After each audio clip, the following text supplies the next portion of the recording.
secret place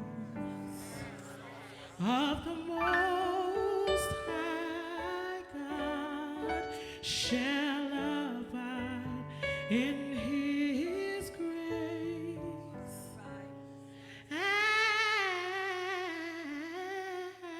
And he that walketh through the valley of death shall in no ways be entangled by God's rod. He shall be kept. So if I go into the heavens, He knows. And if I go into the deepest depth, God knows. So no matter what may come my way, I'm covered by His blood.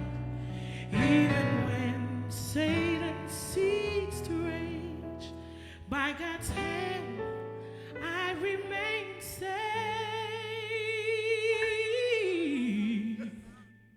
I'm in His safety, dwell in His safety, the safety of the Lord. I'm in His safety,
Praise the Lord.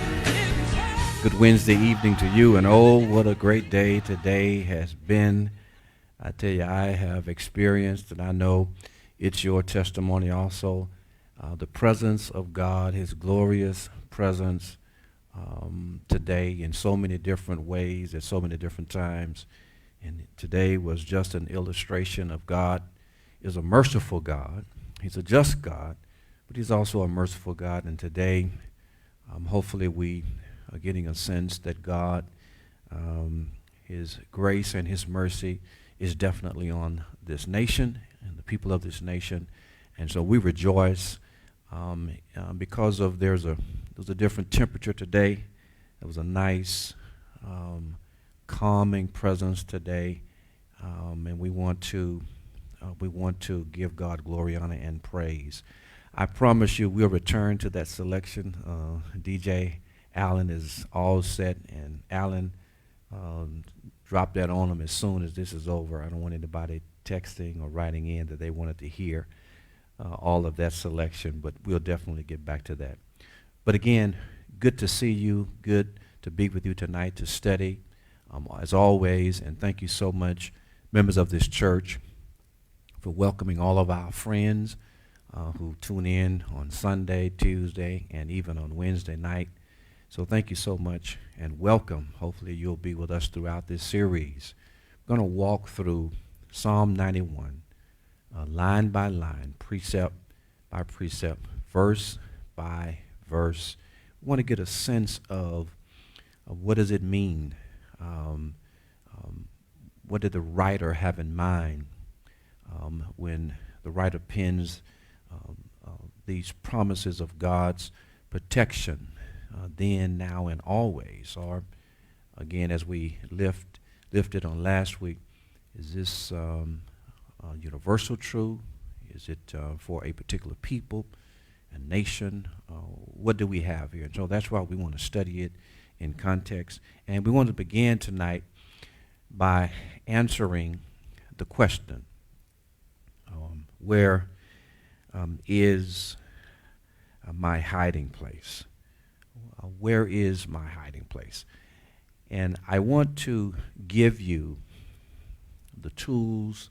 I want to equip you such that you can answer that particular question, where is my hiding place, as well as understand this particular line, because really line 1 or verse 1 is what is called a thematic statement. It basically shares with us what the rest of the psalm is all about. I'm sure you've noticed how on Sundays we try to give you a theme of the message or a thesis statement of the message. Is basically a tight, short sentence. And when you're listening on Sundays, the title is not as important as that thesis statement is, as that theme statement. That's what you really want to take home. That's what you really want to understand. That's what you really want to share with people, because you can get the title of a sermon and miss what the sermon was about. You want that thesis statement. You want that thematic statement, which basically is what line number 1 is with Psalm 91. And so the way we're going to address, pick apart line number 1 is I'm going to give you 3 sets of tools. 3 sets of tools. We're going to look at 2 responses.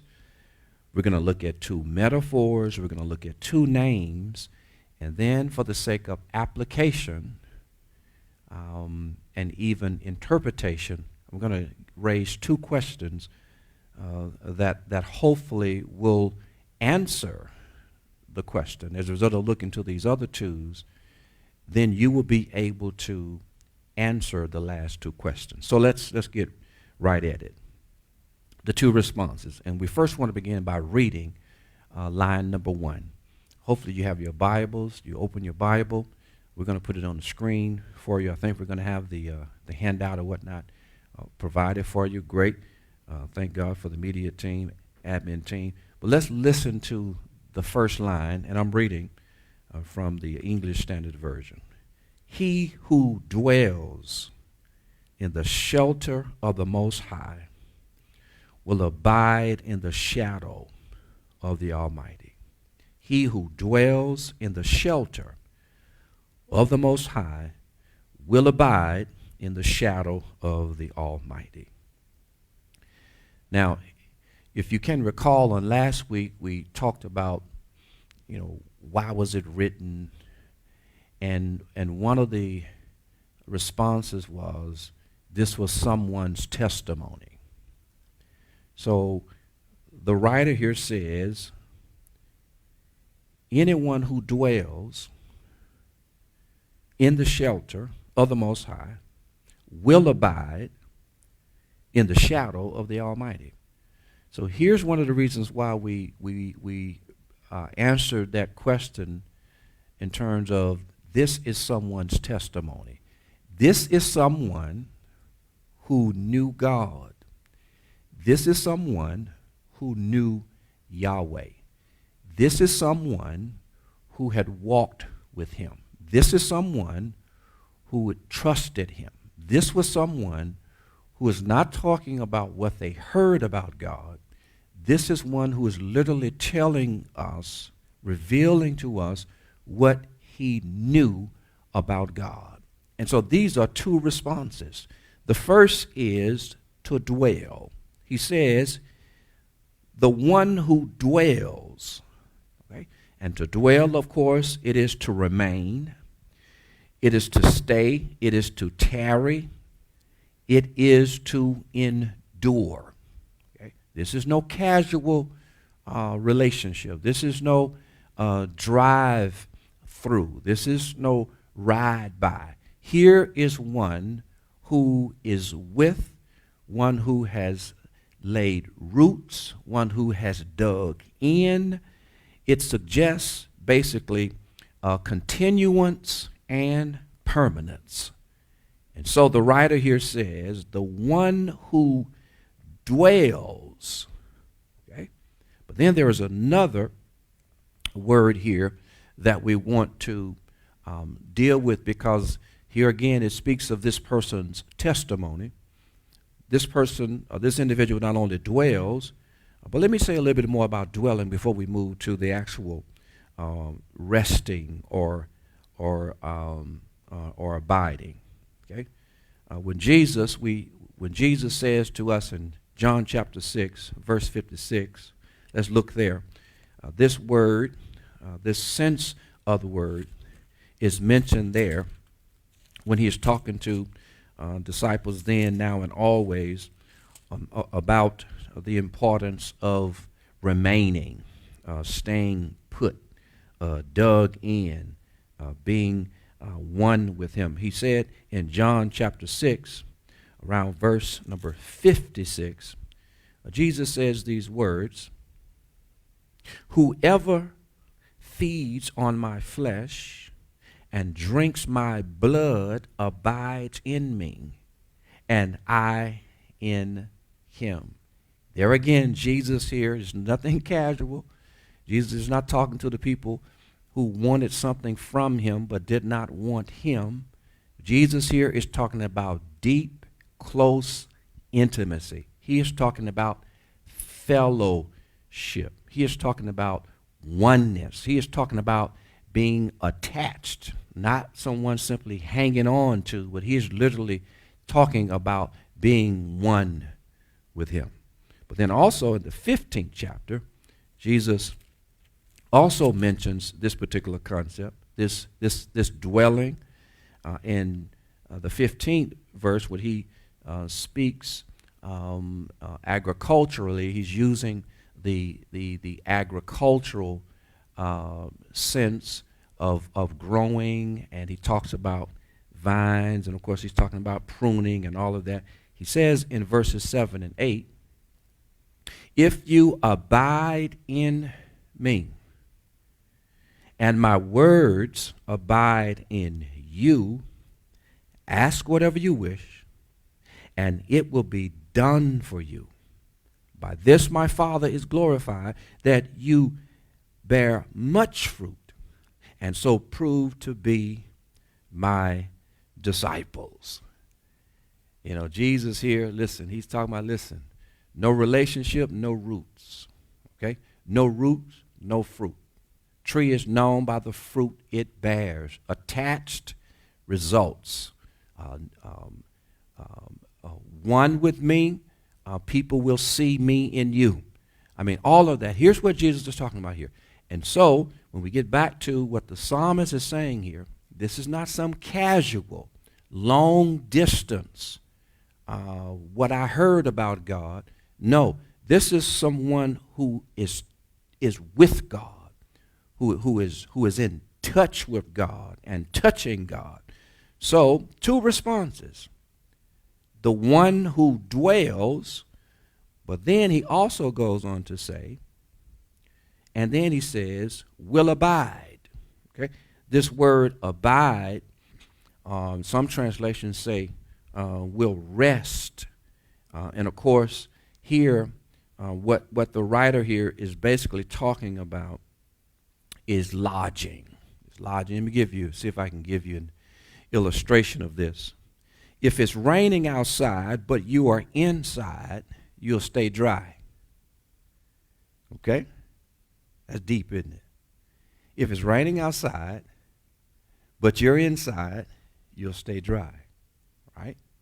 You'll stay dry because you are a part of the structure. You are because of your proximity, because of your location, you are a part of the structure, okay? Now, at the same time, if it is raining outside, but you are inside, not only will you not get dry, but you'll also be able to rest. You will be able to lodge. You will be able to sleep. Okay? And so, what the writer here is literally saying is that when you stay with God, it keeps you from going through some storms. You know, storms come from several sources. Sometimes we create the storm. Okay? Sometimes God allows the storm. Sometimes the enemy will bring storms. Okay? And so you and I have lived long enough to know that some of the storms we went through, we can't blame the devil and we cannot blame God. The reason why we got wet, the reason why we were outdoors was because we were outside of the dwelling place. Does that make sense? So, two responses here. Okay? This is a person's testimony. The one who remains, stays, tarry, endured. It suggests continuance and permanence. Is what Jesus was talking about in the Gospels. The person who dwells then abides or experiences rest. Okay? All right. Now let's move to the two metaphors. You see the statement of summation there. The hiding place is both literal and conditional. Okay? There again, if you own the house, and it's raining, but you outside, guess what? Because you're not dwelling, you're gonna get wet. So if you want to stay dry, you got to be inside, okay? You've got to be in a place where the rain can't get to you. And there again, some situations we cannot blame the devil. We can say the devil's a lie all we want to. Some situations you and I have brought on ourselves because we turned away from God, we strayed away from God. We created certain scenarios and situations. We brought that on ourselves. Can't blame the devil. Cannot blame God. Some of the reasons why you and I went through some storms was because we refused to remain. Okay? We refused to remain. We see this even in growing up. You remember when, as the old folks say, we start smelling ourselves, and we didn't want to listen, we didn't want to obey, and we didn't want to submit to their instructions and their guidance, and we went ahead of ourselves and we got in situations and circumstances because we stepped outside of the parental care and control of our parents, and we experienced some things. Okay, well, you and I, without losing our relationship with God, you and I can get out of fellowship with God. Okay, you and I can take a hiatus and from God. We can do that. Okay, so 2 responses now, and we'll move on. Dwell, and of course, rest. Okay, or abide. It is to lodge. All right. So the hiding place, yes, God can keep us. Yes, and then there are some conditions attached to that. And I tried to give you that with the illustration about the raining outside and you're inside, but you're dry. It's raining outside, but you're inside, and of course you can sleep. All right. But now let's move to these 2 metaphors. Any questions about the 2 responses? Okay. Here again, this person is saying, when you dwell in the shelter of the Most High, you will abide in the shadow of the Almighty. All right? That's what the writer is saying. Now let's move to the 2 metaphors. The first metaphor is shelter. That's a metaphor. It speaks of covering. Okay? It speaks of hiding. Okay? One example of this is Psalm 27, verse number 5. Okay, turn there in your Bible. Psalm 27, verse number 5. That it says, "For he will hide me in his shelter in the day of trouble.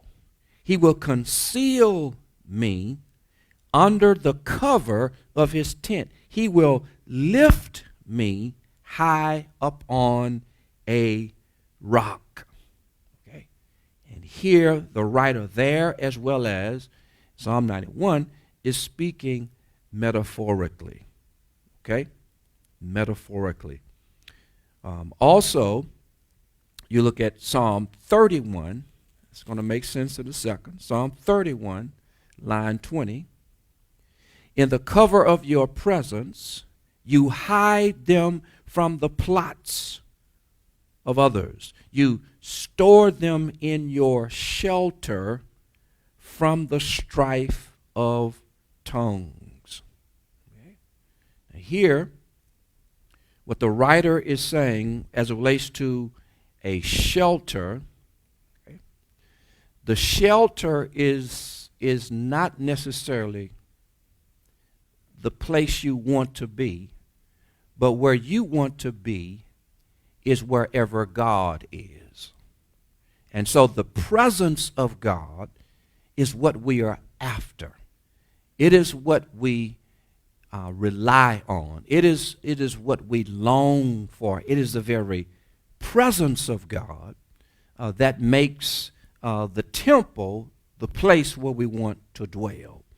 And so this shelter here, the covering, or this hiding place, again, it speaks of God as being our cover.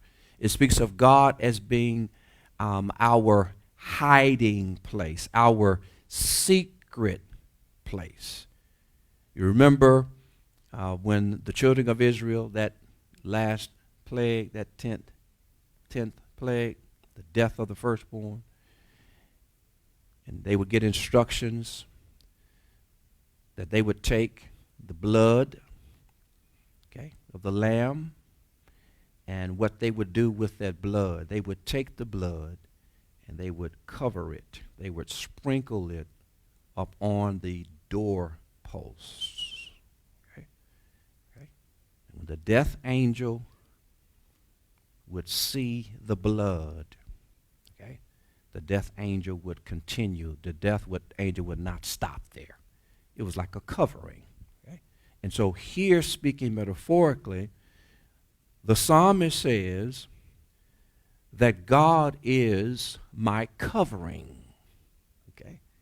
God is my hiding place. Okay? It's a metaphor. Okay? If you're going to come in this church, you can't come inside the church through the roof. Okay?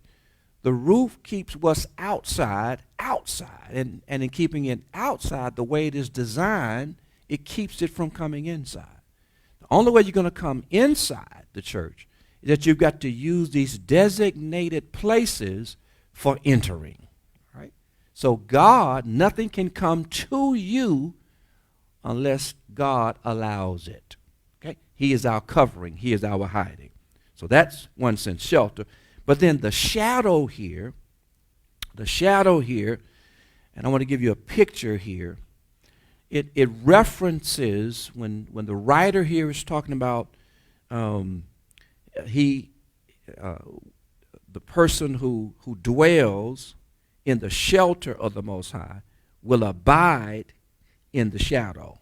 Okay? Here he had this picture of a mother hen, and the chicks would hide themselves. They would lodge themselves near the mother, beneath her wings, and hopefully you see that picture there.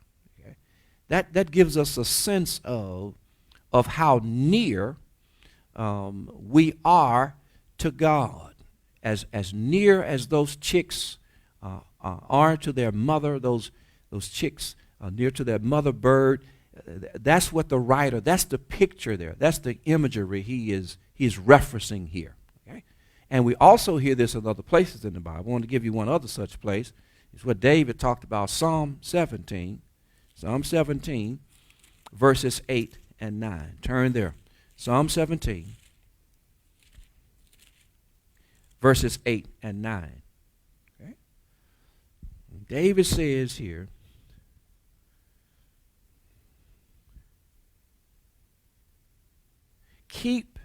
Keep me as the apple of your eye. Hide me, he says, in the shadow of your wings, from the wicked who do me violence, my deadly enemies who surround me. There again, he is speaking metaphorically. Okay? That mother would cover, and those chicks, whenever it was danger around, when they were fearing anything, they would automatically run to that particular hiding place. So that is what David is saying with Psalm 17.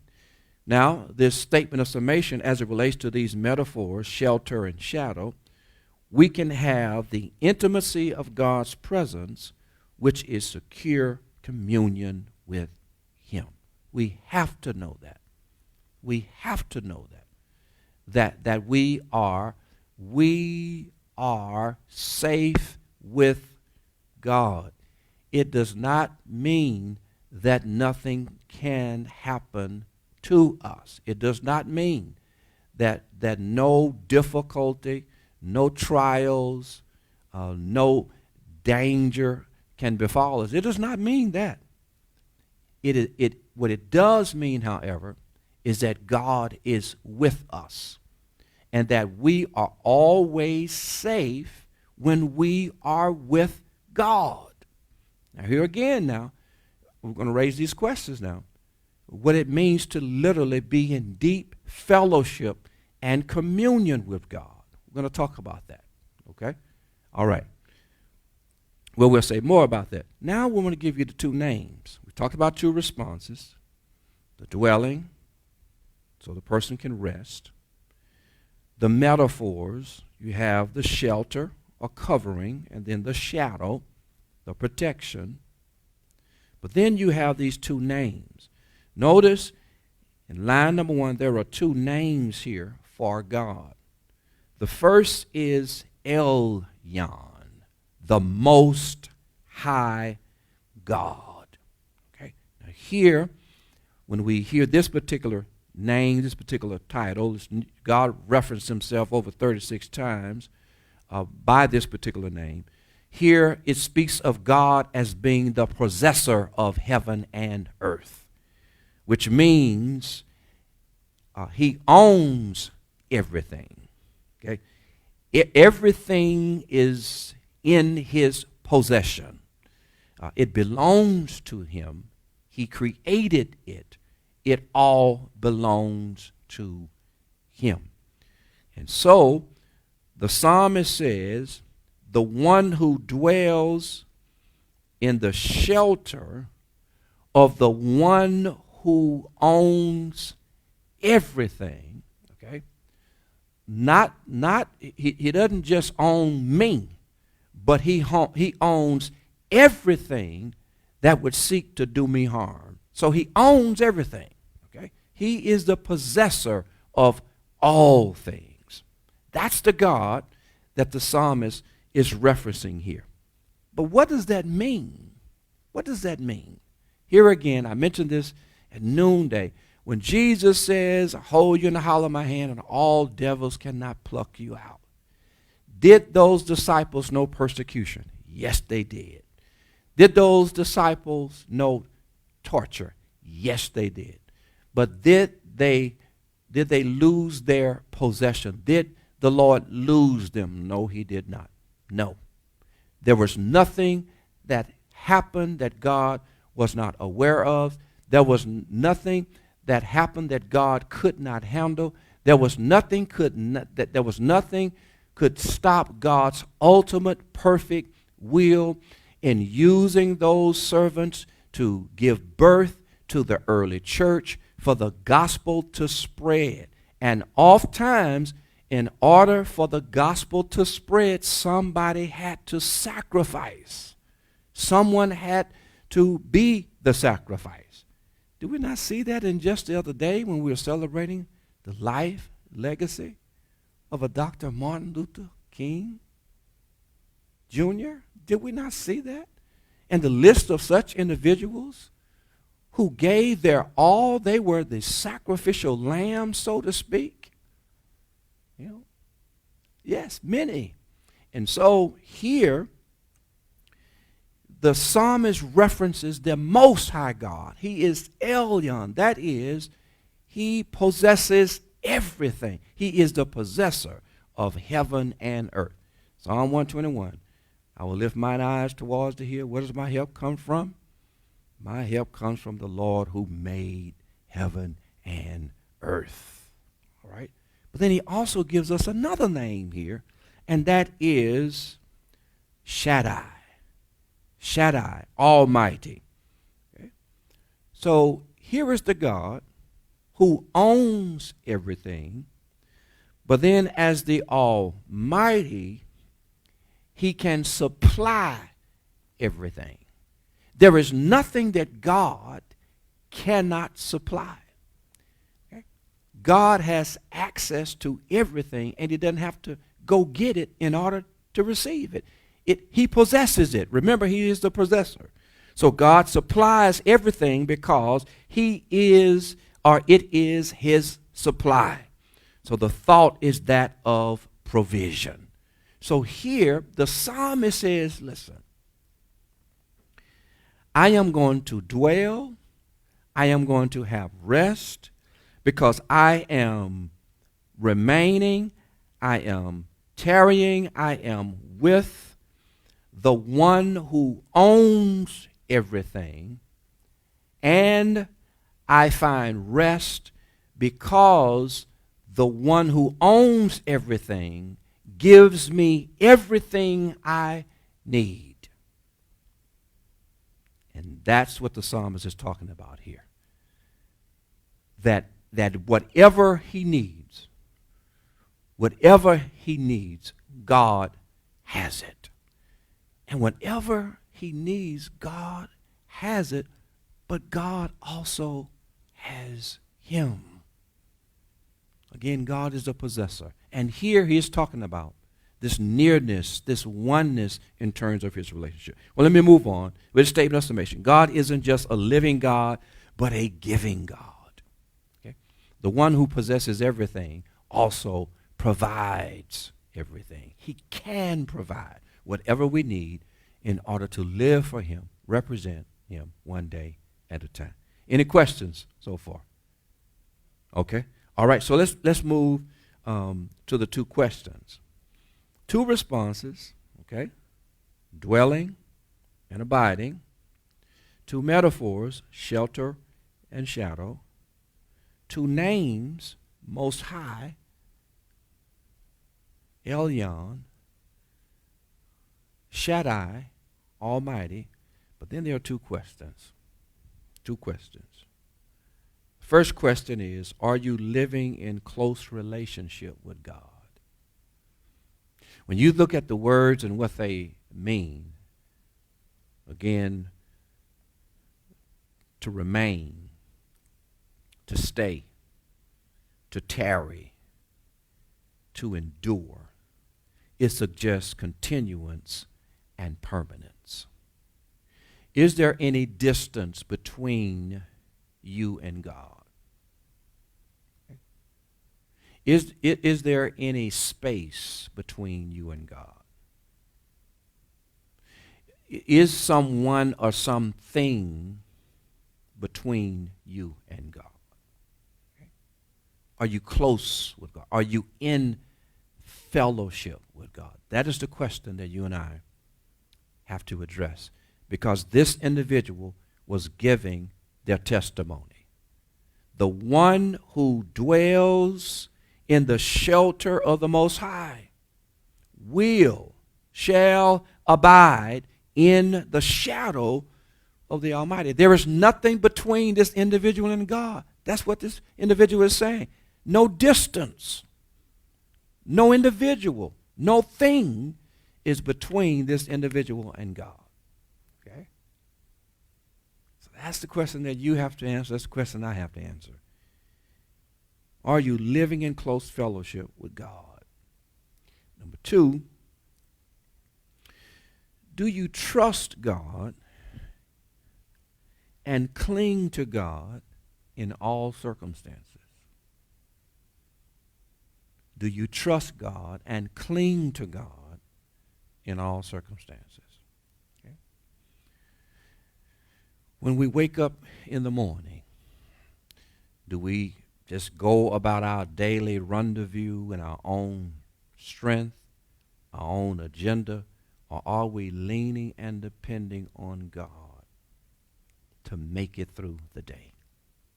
Are we trusting him for everything we need? Or do we just say, well, God, thank you for waking me up, but I got it now? And is it that we go on about our business, and then later on that day, when it's time to rest, we say, well, thank you for this rest. Oh, no. We're in constant communion and fellowship with God throughout the day. Okay. Are we trusting him?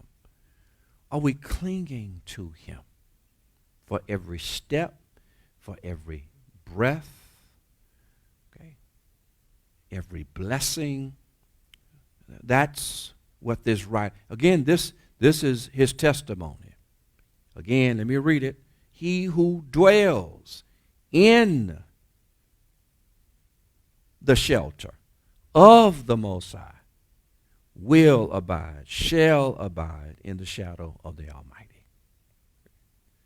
Now, I want you to read Psalm 91, line number 1, daily until we've studied line 2. I just want you to stay with line 1.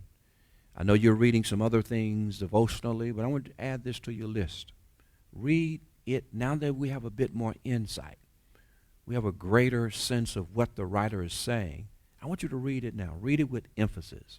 Read it with conviction. And then if, in fact, there is distance between you and God, ask God to reduce the distance. Ask God to close up the distance. Ask God to seal it such that nothing can come between you and God. Okay? Now, again, we started with two responses, and I think the late preacher Charles Haddon Spurgeon, in commenting about Psalm 91. I think he hits it on the head in terms of our responses. And here again, this psalm can be interpreted literally, but then also conditional. Okay, it's not either or; it's both and. Okay, listen to what Spurgeon had to say about this, and you have it there. He said, "The blessings of Psalm 91 promised are not for all believers, but for those who live in close fellowship with God. Every child of God looks forward or looks towards the inner sanctuary and the mercy seat. Yet all do not dwell in the most holy place. They run at times and enjoy occasional approaches, but they do not habitually reside in the mysterious presence." Okay? I wish this was not part of my life's experience. But when I graduated from Southern University in May of 1986, I did not enter a house of worship until around November, December of that year. I wish that was not my life's experience. So from the time I graduated until later that year, okay, I was away from the temple, the dwelling place, communion, fellowship, intimacy with God.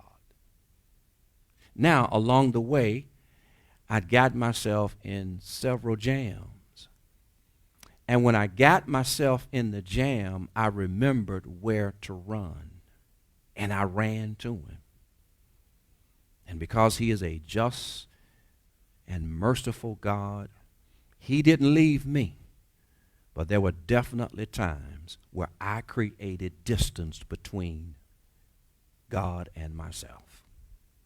That is kind of what Robinson, not Haddon Robinson, God bless his soul, Charles Haddon Spurgeon, that is what he's alluding to here, is that it is available, but at times it is not something that we have all the time and is of our choosing. It can be of our choosing. So I want to encourage you. Are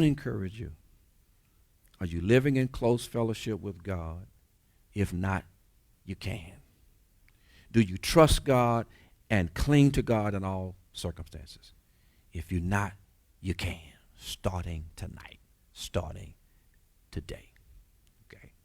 Here again is the thesis statement of the rest of the psalm. It's in verse number 1. All of these other promises of protection, the intimacy, the fellowship, it is available, okay, for those of us who are dwelling, okay, and who are abiding. That is what the psalm is saying, okay? All right, so read line 1 prayerfully. You have it, refer to your notes, and then on next Wednesday, we will go with line 2 of Psalm 91. Do we have any questions? Okay. The question is, what is the secret place? More to the point, who is the secret place? God. God. That speaks of the intimacy. That speaks of our relationship. That speaks of the fellowship. Remember, Jesus talks about, I am the vine, you are the branches. Okay? When he talks about abiding in me and my word in you, he's speaking of oneness. He's talking about himself. He's talking about the fellowship. He's talking about oneness. That's what he is talking about. God is the secret place. Okay? There is no place where God tucks us away and then he keeps us safe by tucking us away. No, he is the secret place. God is. All right? Any other questions? All right. So you have to wonder, you say, well, so you say, Pastor, if there was that length of time, that length of space between your entering a house of worship and your occasionally running to God only when you wanted something from him, did that mean something could have happened to you at that time? And the answer is yes. When our children leave home every day, we have brought them up in the nurture and admonition of the Word of God. We have tried to be examples.